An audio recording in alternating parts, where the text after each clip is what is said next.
Okay, well, welcome to the Columbus GreenSpot Conversations webinar series. It was created by our GreenSpot Advisory Board, which delves into different aspects of sustainability in our community. We are planning on more entries in the GreenSpot Conversation series, so you can get the latest on that by following us on social media and on Twitter, Facebook and Twitter, that is, and becoming a GreenSpot member. GreenSpot members get a heads up uh, in advance of when these conversations are going to happen before the general public. You can join GreenSpot by going to columbusgreenspot.org. It's easy to remember. And I just want to cover a couple things before we jump into today's conversation, which is how to speak to your employees about going green. So when we think about sustainability at the city, we think about really three things coming together and moving forward. And that is sustainability, its environment, and its equity.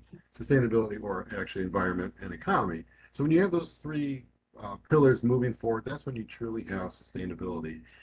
You have stronger neighborhoods that way. If one of these things is not in place, you're going to leave some people behind, and that's something that we don't want to do. In terms of GreenSpot, most folks who are listening to this probably already know about GreenSpot, but if you don't, GreenSpot inspires, educates, and recognizes households, businesses, community groups, and neighborhoods that adopt sustainable practices. And we provide a framework to think about sustainability, and there's a whole bunch of recognition that you get from being a member, and really cool stuff too. You can see we have over 20,000 GreenSpot members. You don't need to live in Columbus to be a GreenSpot member. If you're in a surrounding city or surrounding county, you can become a GreenSpot member. I do want to point out our GreenSpot neighborhoods. We have 4 of them right now. You can see them right up there on the screen. If your neighborhood is interested and your neighborhood is in Columbus, let me know and I'll work with you, and we can have you all be the next GreenSpot neighborhood. This is a little bit of the savings that our members have seen collectively. $13 million saved from being green, 145 million gallons of water saved, 32 million pounds of recycling was saved, and 41 million pounds of CO2 equivalent reduced. So for today's conversation, I'm going to go ahead and stop sharing my screen.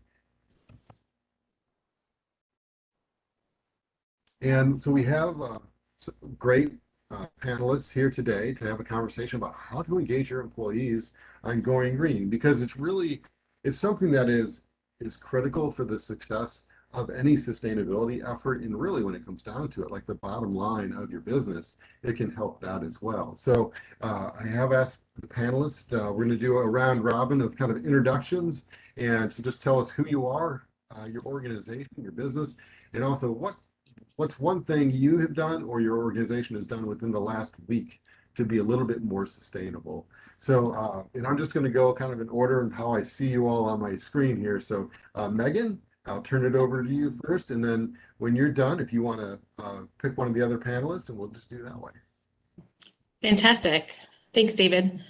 So I'm Megan Alsop. I'm the business development manager for OHM Advisors. We're a community advancement firm made up of architects, engineers, planners, urban designers, and landscape architects. Our office is downtown here in the Smith Brothers building.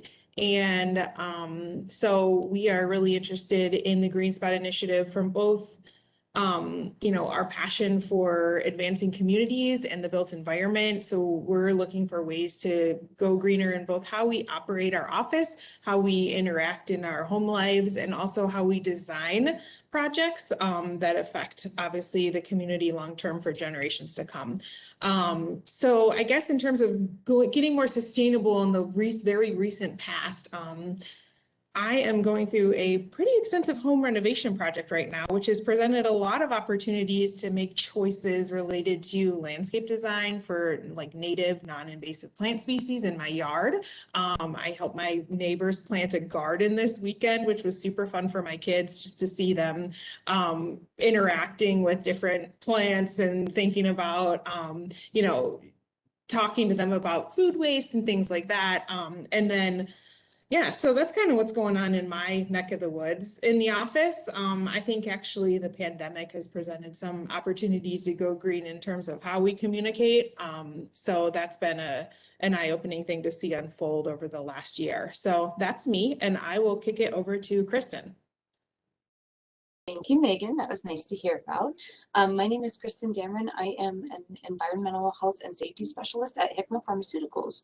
We are a generics pharmaceutical company here in Columbus. We're a large plant. We have around 1,200 employees, but a lot of people don't even know we exist. We are located on the west side of Columbus. We make solid dose, liquid dose, nasal inhalants, etc. here, all generics. And I have to say, if we can do the sustainability thing, I think just about anybody can.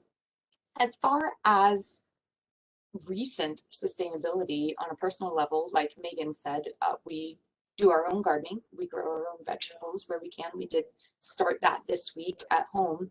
And as far as in the company, we've actually started a relatively large project just last week where we are tracking some of the labeled materials, such as the folding cartons that the material go into, and the actual labeling for the material, inserts and outserts, anything that has our company name on it right now is currently being incinerated, and we're tracking that to stop incinerating it. We're going through I've lost the word. Anyway, a secure recycler, shredder and recycler firm, so that we can be a little more sustainable with that and recycle those materials instead of burning them. And Crystal, I will kick that over to you now.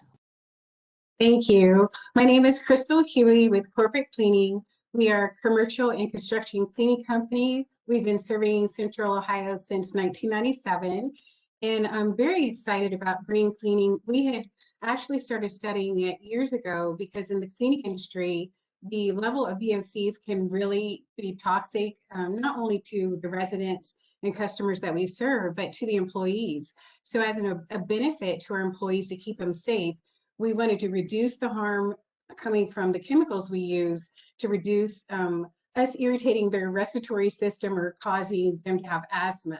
And we just really wanted to dial into that. So we've been able to use products such as Janton has a peroxide-based cleaner called Peroxy that is good for everything.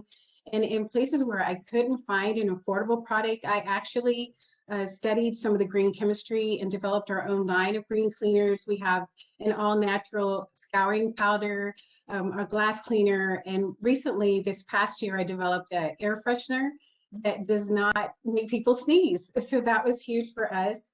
And in this past year, what we've done since being a part of GreenSpot is we have twice a year how to be green contest with our team members, because we are a smaller company of 20 people. And I think sometimes other companies think, oh, we're too small to make a difference, but that's not true. So we thought we're going to do this and share the love. So this past week, we decided to move from they come into the office for free coffee, tea, hot chocolate, and we're having coffee mugs made. So we have been using recycled material coffee cups, but we thought we'll make a switch and make it an employee benefit or an employee perk to have their own coffee cup so that we can get rid of the paper altogether. And they drink a lot of coffee and tea and hot chocolate, and so we thought that was a good move for us. Yeah, that's so cool. That reminds me, I can't remember the name of the business now, but they got rid of their styrofoam cups and they got mugs for their employees, encouraged their employees to bring their mugs to work. And then like once a month they have get your mug shot. And so they had an intranet in which they would go around and take random pictures of people with their mugs and post it up there. So it's kind of a cool way to kind of recognize employees for being green, even if they're like, and one thing I found too is sometimes, they don't even think about it as being green. It's just you bring your mug or you use your mug, that's what you do. And it's nice to kind of recognize them when they do something like that to be green. That kind of gets it to like employee, like how to incentivize employees to be green. How do you work it into institutionalizing it? When you're trying to get behavior change, there's really kind of like two ways of doing that, right? There's the carrot or the stick. There's it's coming down from on high. We all got to do it, whether you like it or not. Sometimes that works, sometimes that doesn't work, and then the other way is the carrot approach, which is like, hey, these are things that if you be green, you could get recognized for. Maybe it's you know, a bonus or things like that. So I'll open it up to you all, but like what types of things have you incorporated into your business that encourages employees to be green? Yeah, I can start on that. One of the major things that we do that I think a lot of companies are moving toward, and is a great move, especially when we start to transition into post-pandemic world, right? And people are starting to commute again, is reimbursement for any sort of public transport. If you're taking the bus, if you're taking a train, etc., we actually offer reimbursement for the cost of those as an incentive for people to go green, to commute using public transport rather than driving in. We also encourage carpools, and we've actually recently installed electric car chargers at our facility, which I know a lot of people, you know, places can't do that, but we've installed those at our facility to encourage people to go electric as well. There are a lot of different types of incentives that you can do, from something that large to something small. Like we have it's a program where people just kind of put in their ideas for anything that they can think of to improve sustainability in the company, going green, etc. And when you're chosen for that, you not only do you get recognized on a board in the facility, you get a little ceremony, you can also get monetary rewards such as gift cards, etc. It can be something like that, or something as large as the electric vehicle or reimbursement for commuting. That's great, and it's something where it's not just one thing. It's like a multiple options that folks can do. So in theory, somebody could, you know, if they have an electric vehicle, not only are they able to charge it there, but maybe they don't want to take their EV to work that day. They'll take the bus. Well, they're going to get reimbursed for that as well, and they're going to get recognized for it. And it really kind of fits in with, like with GreenSpot, our tagline is inspire, educate, and recognize. And it kind of covers all those bases there. Crystal, you had mentioned some things too that you all do to kind of incentivize your employees to be a little bit more green. Would you be able to tell us a little bit more about those? Yes, definitely. Like Kristen, we took a multi-layered approach. And again, we engaged the team. We've done everything from you can have $5 per great green answer, and it's voted on by the team during the team meetings. And even with that, we still only had 2 people who submitted their answers. And then we've done other things where there were stickers, and they would get water bottles or really nice coffee mugs as an incentive and recognition during the team meeting. And so what we've developed over the years is we wanted to look at it as multiple things. So first, instead of having our cleaners come into the main office hub and then pick up their equipment, their schedule, and roll out, we upgraded our app. Well, not our app, but the app we use, and many of them deployed straight from home to their job site. Then our scheduling team looked at the GPS tracking information and the Google Maps and mapped it out so that instead of our employee going all around Columbus in a day, they will start their first job farthest away from their home and work their way back towards their house. We were able to increase our profit because there's less downtime, and make them happy because they were heading straight back to the house, so it burned less gas. The other thing we did is we changed some of our geographical areas for some of our work. So we started kind of bundling our properties for vacant cleans into the same geographical area. And then we had some people who ride the bus there or take the bike there, and the products and equipment are already there. And then we have other people, some of our construction projects are outside of 270. So they'll come to the office and then take one of the work vehicles and shuttle out there together. So we kind of did a layered approach, and that's working really well.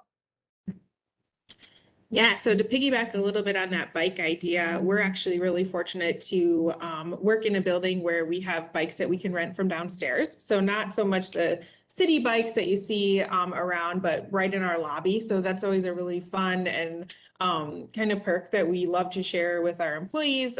So at the benefit of our property manager. So that's always one thing that we feel like is great. We also have offered stipends in the past for people who prefer to use public transit as opposed to paying for maybe a downtown parking spot for them.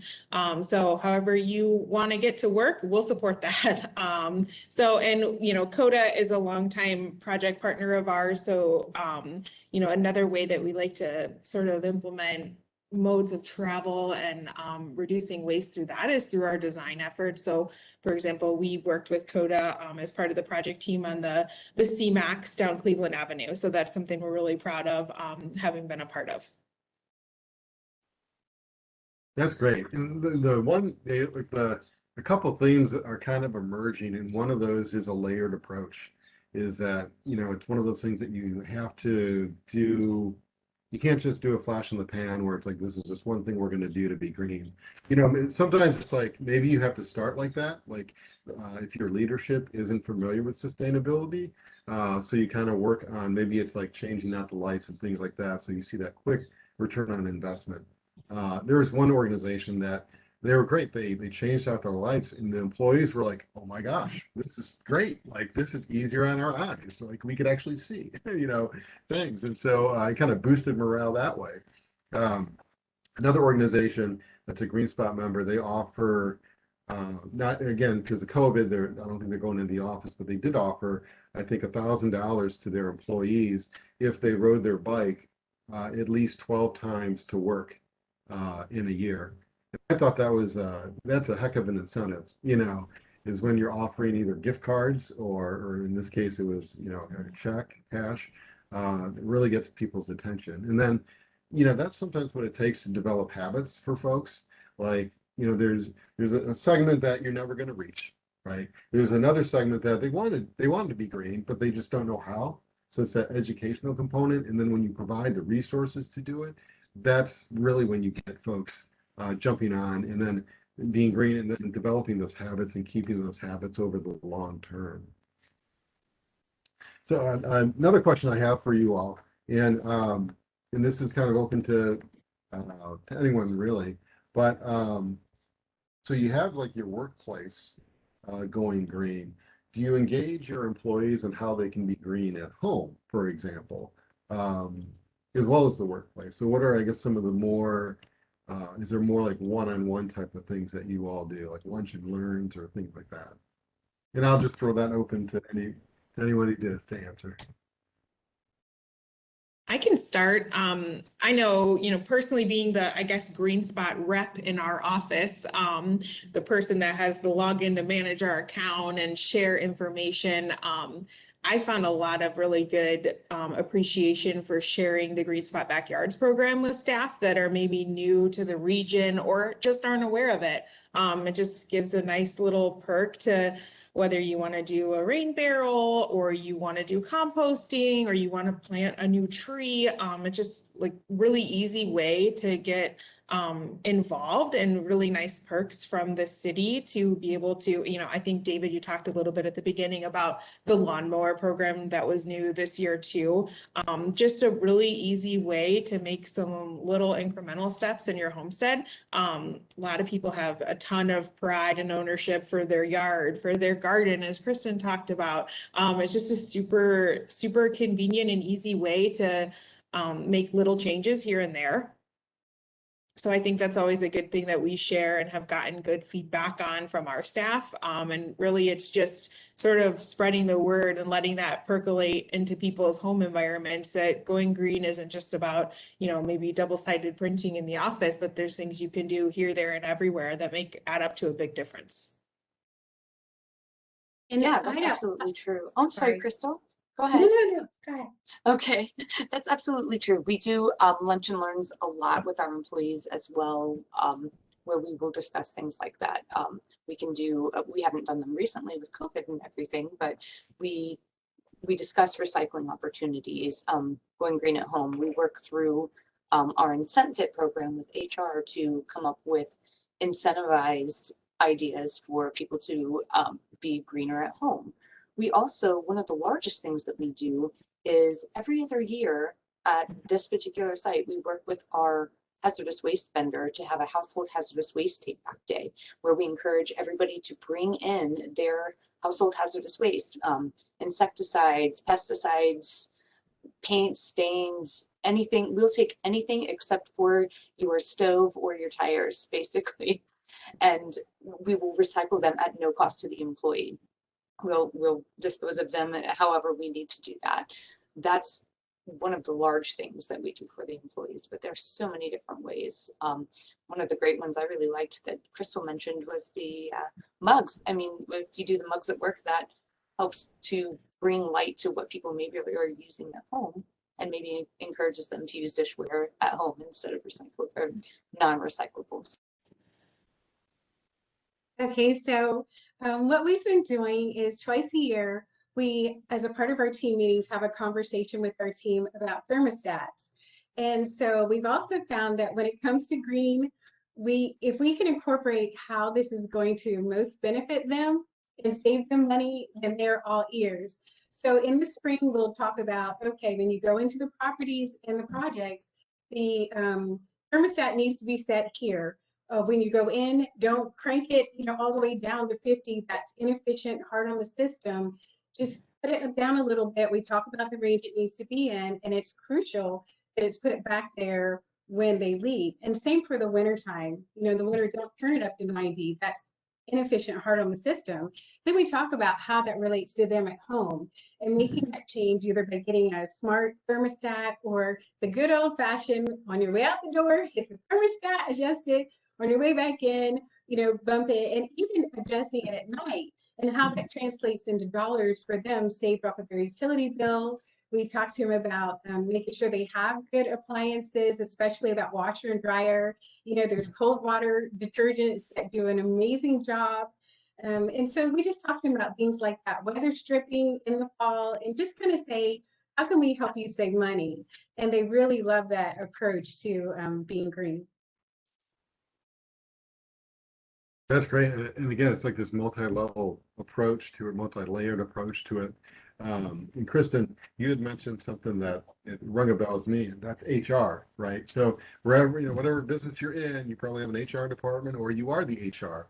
And letting your employees know and working with HR to get some of those ideas institutionalized, and making sure that up and down the business, whether if it's the, everybody in the business understands why that sustainability is important to the business, how it is being implemented. I've heard stories of where, it's like only part of the office kind of knew about the recycling program, and not everybody who was in the chain, when you're looking at the waste stream, knew about it. And so they had some hiccups along the way. They've since corrected them, but it's like getting that buy-in from all the different sectors, divisions, agencies within your organization is pretty critical. David, Oh yeah, can I add one more thing? please. For a company, that's a smaller size like ours, if your company does not yet have the budget to add some of the bigger things, this community is awesome. And we found recycling programs and shred-it days that people had in their own communities.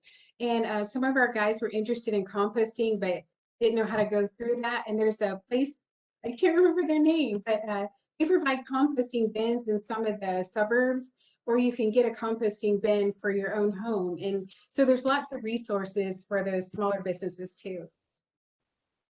I'm glad you mentioned that, like with the GreenSpot backyards program that was mentioned earlier. So that's for a residents, and they get up to $50 off, like a rain barrel, a native tree, or $25 a rebate off native plants. And it's administered by our friends at Franklin Soil and Water Conservation District. And they've partnered with SWACO, Solid Waste Authority of Central Ohio, to also offer a discount or a rebate on compost bins for the home.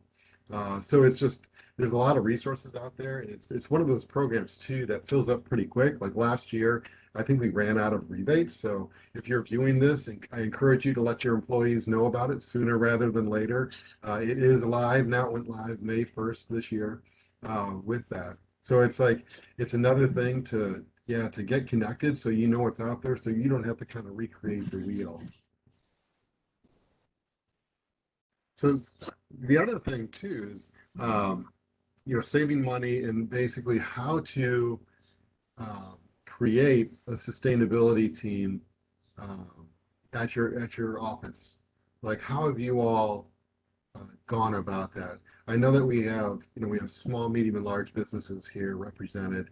What are some steps or some tips that you all have for a business that is interested in getting a sustainability team started, but they don't quite know where to start? Um, I can start with that Crystal, one. yeah. So I am the sustainability leader in the office, but we've been really fortunate since we joined GreenSpot that I have volunteers each year who help me, and they have a 1-year volunteer term. And they've been really terrific about engaging everyone else, because sometimes if I say something, it's like, oh my gosh. But if one of the team members says something, they're all for it. So the first year we did a fitness challenge. And so it was take steps instead of the elevator. And the winner of that won a Fitbit. And I think the second year they were doing stop eating out at restaurants challenge. And so, we were packing lunches and making smoothies and breakfast bars.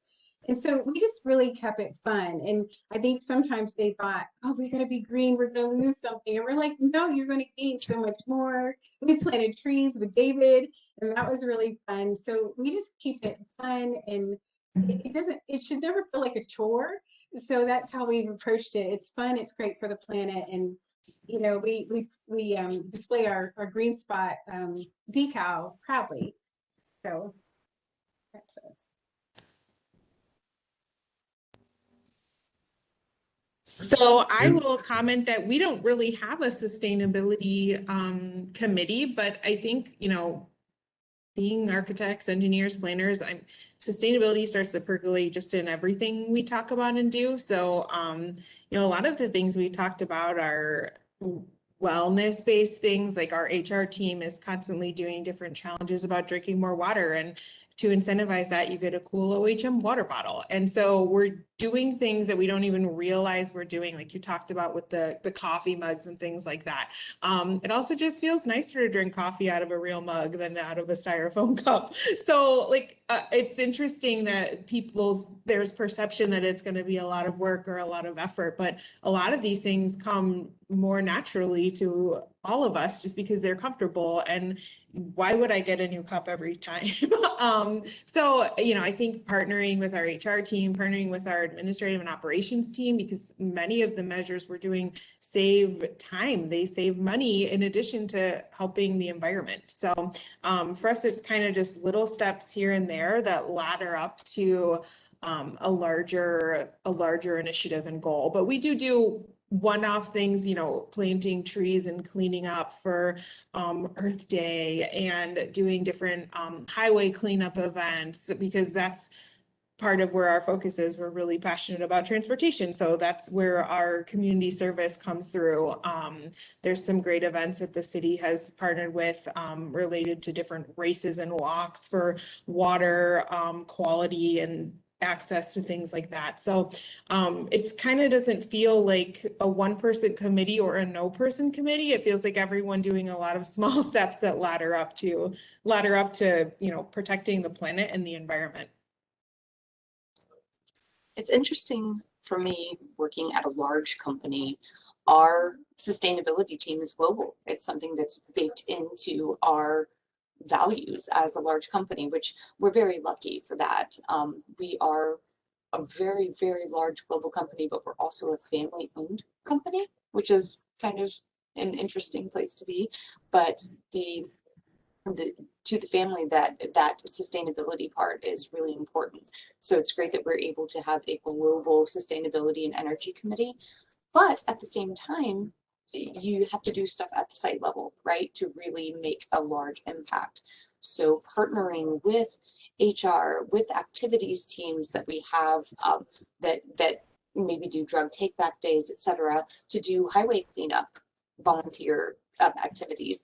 Volunteer activities are also incentivized through HR. So if you're in a large company, that's something that you can work with all of those other teams in order to weave that sustainability into something that you already have in place. It doesn't necessarily have to be a specific sustainability team to have a sustainability team at your site, right?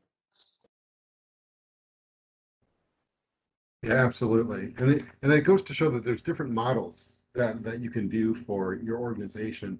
And it's really like kind of doing, research of what's going to work at your organization. Is it more of a top-down approach? Is it more of a groundswell employee type approach? Is it somewhere in between with that? And it kind of gets to, and actually, I'm going to interrupt myself and mention if anybody has questions, feel free to type them in the chat and we will get to them. Doing a quick search here. Okay, don't see any questions yet. So that's good. Everybody, we're doing such a great job with that. Nobody has any questions.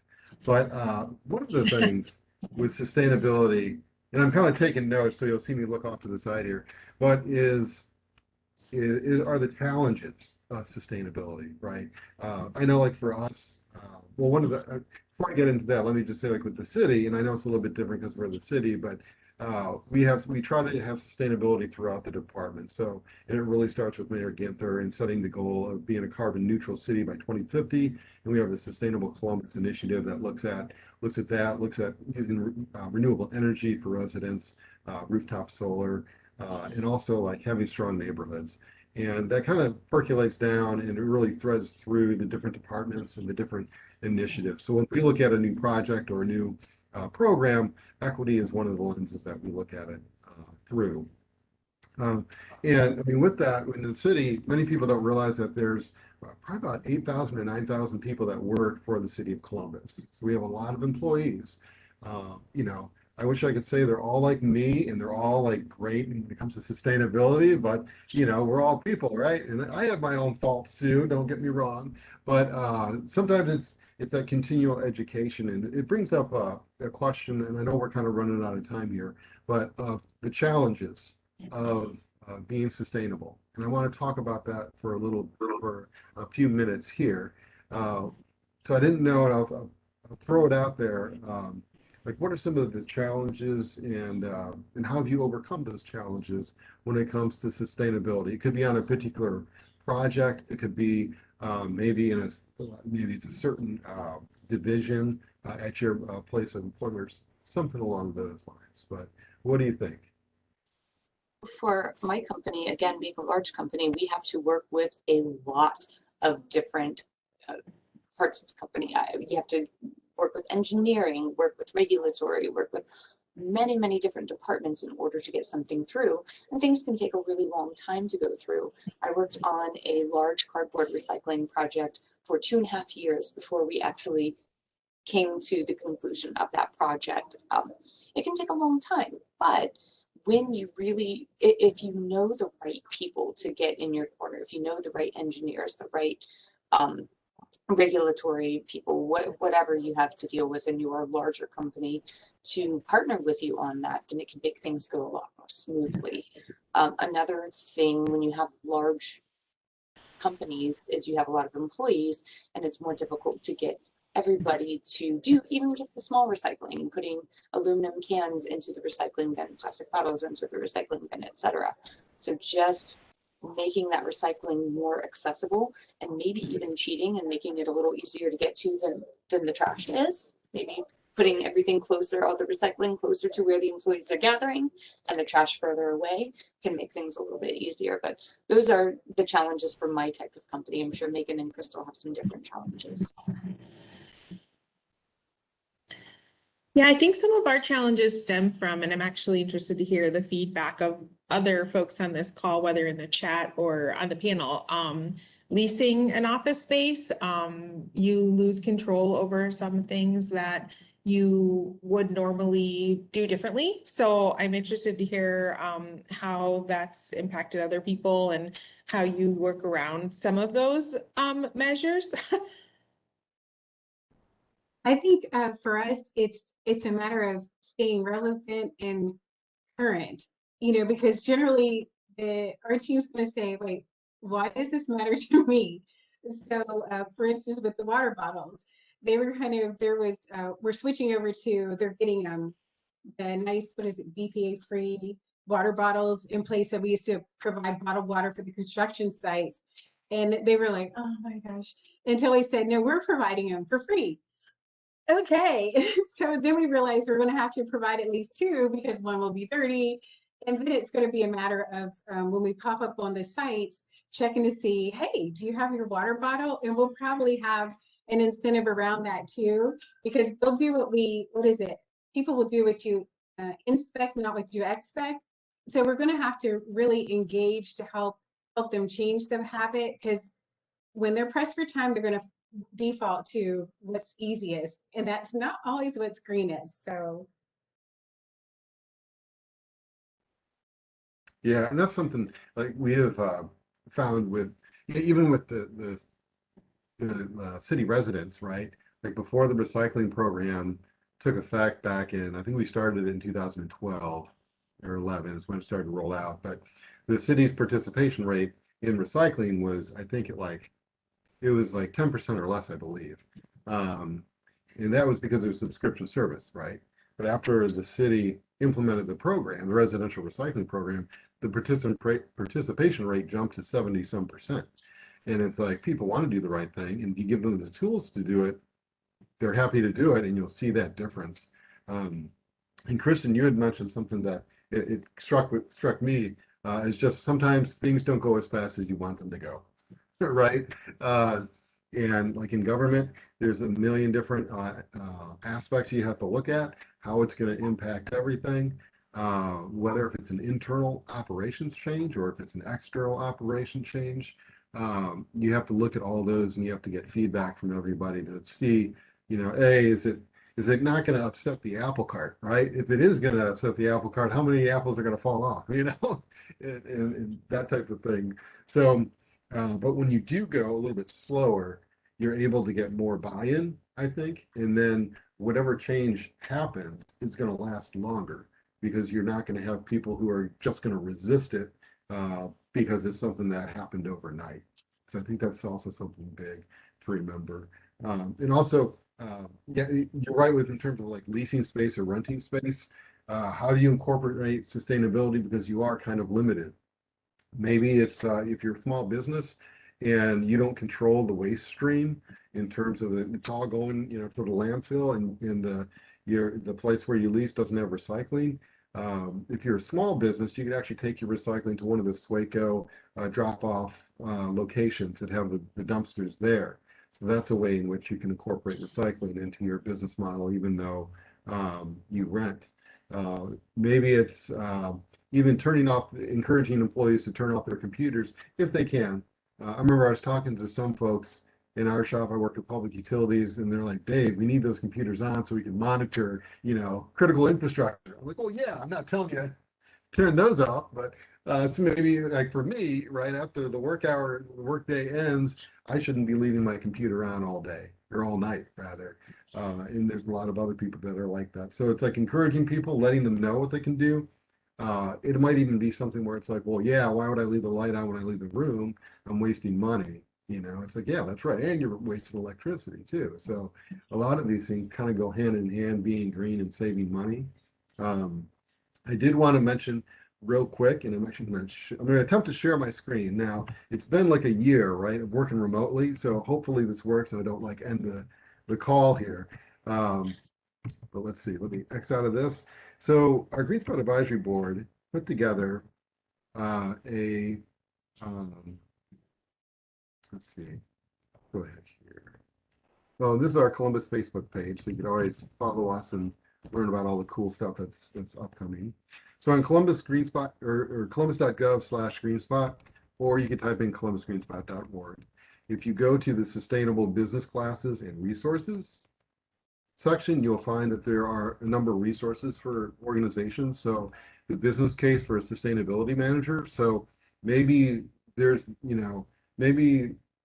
some folks who really think it's a good idea, and other folks who are like, yeah, I want to know more about it and how it's really gonna work in our business. Check out this guide that we put together. It talks about those steps, those things to consider when forming a sustainability manager position. We also have under each of these different, like inform and engage.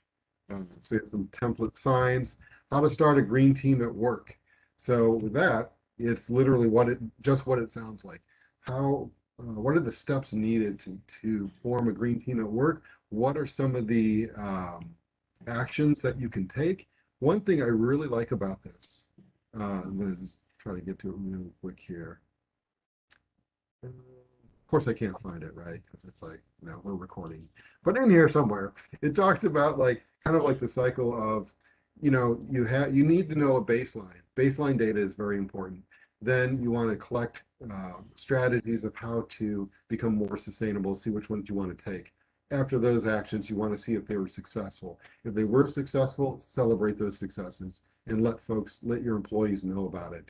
And then you kind of repeat some of those steps when you're looking at conserving energy, conserving water, reduce, reuse, recycling, or green transportation. So those are some of the resources that are available on the GreenSpot website. I encourage folks to check that out. And I know we're just about at time, but I do want to give our panelists another opportunity to leave us with some words of wisdom. So not to put you on the spot, but I'll put you on the spot. Megan, what are some words of wisdom you have for folks? I think the words of wisdom for us are start small. Start with what feels comfortable and feels right. And I think you'll find that you're doing more than you thought you were. That's kind of where I'm at least. I think, one question I had for Dave that I want to make sure we cover in our time here is how can we, not just in terms of what we're doing to be green in our businesses and in our home lives, but how can we share the good word about GreenSpot and continue to be more involved? I know we've been a member for a few years now and done some things here and there. Obviously, participating in this panel is one thing, but I want to make sure that you share with both us and the other participants on this call what we can do to continue to promote the program and the good work that it's doing for the city and the community. Real quick, I mean, if you're a business out there that's not a GreenSpot member, please become a GreenSpot member. Check out the website. You can contact me at greenspot@columbus.gov if you have any questions or if you want me to walk you through the application. It's encouraging neighboring businesses to become GreenSpots. It's letting us know of your successes. And that's one of the key, cornerstones of the program is inspiring others. So what you all do not only impacts you all, but it can have a positive impact on other businesses, can give them ideas. We have a GreenSpot sustainability class where businesses can go through. It's a 6-month course, and it's a forum for them to talk about their successes and their struggles. We also bring in experts in the different aspects of sustainability to talk about what's the best practices, say in conserving water. What are the regulatory requirements right now for that type of thing? So there's those. If you do lunch and learns, I'm more than willing to talk to your employees about going green. We have an amazing GreenSpot advisory board as well that help us come up with ideas. Maybe you're a GreenSpot member and you have an idea of like GreenSpot should really be doing X, Y, and Z. Let me know. GreenSpot has one full-time employee, and that's me, and so I rely on others. And I think that's the way. I would love to have a staff of like 100, right? But it's something else though when you have volunteers that are giving their time. It means a lot to the program, means a lot to me. What you all are doing right now, I can't thank you enough for that. But those are just some of the things to kind of help promote GreenSpot and also let us know. Maybe there's a section in the one of the commitments that you're doing where you're like, maybe it needs to be changed a little bit. Or maybe there's a commitment that you're doing that's not in our application. Maybe we should incorporate it in the application or do something on social media around it. So those are like a number of different things in which businesses who are GreenSpot members can help us promote the program to really make it so it's this GreenSpot universe. Right now we have about 1,000 GreenSpot business locations. We're always looking to grow. We want to hit 30,000 GreenSpot members actually, no, we want to hit 40,000 GreenSpot members by 2030. So kind of double the size of the program. So those are some things. So thanks, Megan, for the question. And I'll turn it over to Kristen. I really love to piggyback on what both of you have said. Starting small and a GreenSpot awareness, just talking with your employees, making them aware, transparency about your recycling programs, about your membership with GreenSpot and what that means. If you're a medium or a large company, working with other committees, with other departments, in order to make those goals transparent and encourage employees to work with you on them. I really think that a majority of people want to do the right thing for the company and for themselves. And if they are aware of the programs, then they'll come correct. They will help you to reach your goals. And many employees are more interested than you might think in these types of programs. And Crystal. For us, I would say it's use your resources. Sometimes you don't have to reinvent or create something. Your industry is already working on it. Because for us, there's exciting nanotechnology that's coming through for cleaners where there are self-cleaning surfaces. And we also have, we work, of course, with the EPA, who has the green seal cleaners that are better for your health, and they clean the germs better and everything. And so you don't have to do it by yourself. That's great.